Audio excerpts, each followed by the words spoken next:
आज का हमारा टॉपिक है class 10th chapter 7 coordinate geometry.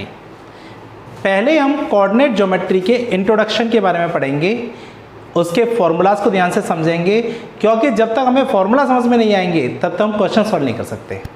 तो आज उसके फॉर्मूलाज के बारे में मैं आपको बताने जा रहा हूँ, इसे ध्यान से समझना, वीडियो को एंड तक देखना, क्योंकि इसमें जो फॉर्मूला हैं वो आपको क्वेश्चन सॉल्व करने में बहुत हेल्पफुल होंगे।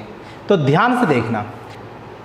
मान लो हमारा एक पॉइंट है ए जिसके कोऑर्डिनेट हैं x1 और y1, दूसरा पॉइंट है बी जिसके कोऑर्डिनेट हैं x2 और y2, और हमें इन दोनों के बीच की दूरी पता करनी है।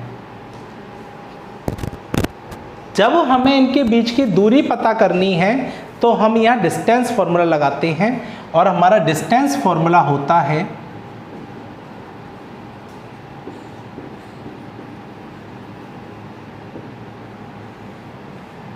ए बी बराबर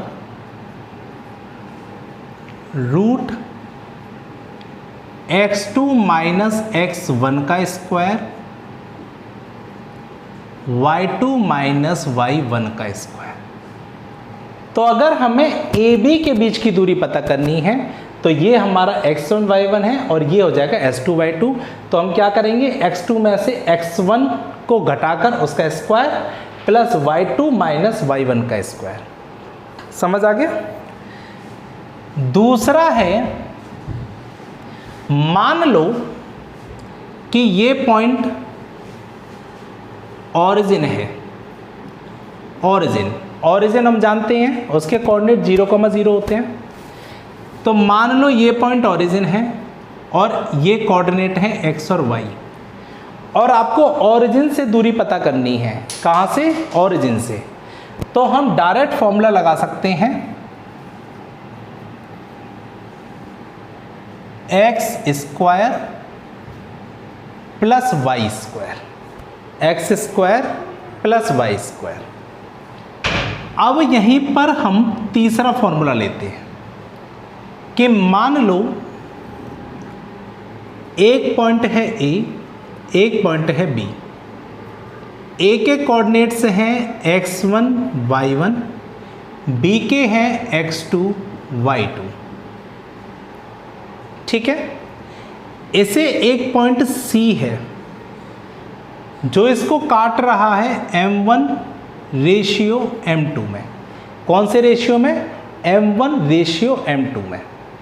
अब हमें पता करना है कि C पॉइंट के कोऑर्डिनेट्स क्या होंगे। हमें पता करना है C पॉइंट के कोऑर्डिनेट्स क्या होंगे।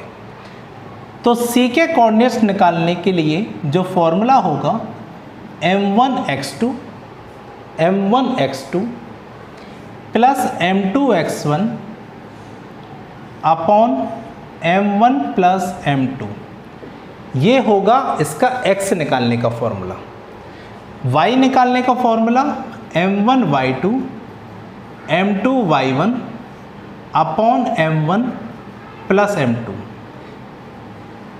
तो ये समझ में आ गया। ये इस फॉर्मूला को क्या कहते हैं? हम इस फॉर्मूला को कहते हैं सेक्शन फॉर्मूला। तो सेक्शन फॉर्मूला कब यूज होता है? जब दो पॉइंट को तीसरा पॉइंट किसी रेशियो में डिवाइड कर रहा हो, तो हम उसके कोऑर्डिनेट निकालने के लिए सेक्शन फॉर्मूला का यूज करते हैं। चौथे नंबर पे आता है कि मान लीजिए ये एक लाइन सेगमेंट है ए बी। ए के कोऑर्डिनेट्स हैं x1 y1, इसके हैं x2 y2, और जो C पॉइंट है, क्या है? C पॉइंट, ये इसे बराबर रेशियो में डिवाइड कर रहा है, बराबर रेशियो में, इक्वल रेशियो में। तो जब ये इक्वल रेशियो में डिवाइड करेगा तो मतलब मिड पॉइंट होगा। तो जब हम इसके कोऑर्डिनेट निकालेंगे तो हम यूज़ करेंगे मिड पॉइंट फॉर्मूला, और मिड पॉइंट फॉर्मूला होता है x1 plus x2 upon 2, y1 plus y2 upon 2। कुछ नहीं करना, x1 plus x2 upon 2, y1 plus y2 upon 2। ये फॉर्मूला हमारे कोऑर्डिनेट ज्योमेट्री में यूज़ होते हैं। तो ये समझ में आ गए हों तो कल मैं इसकी एक्सरसाइज करूँगा।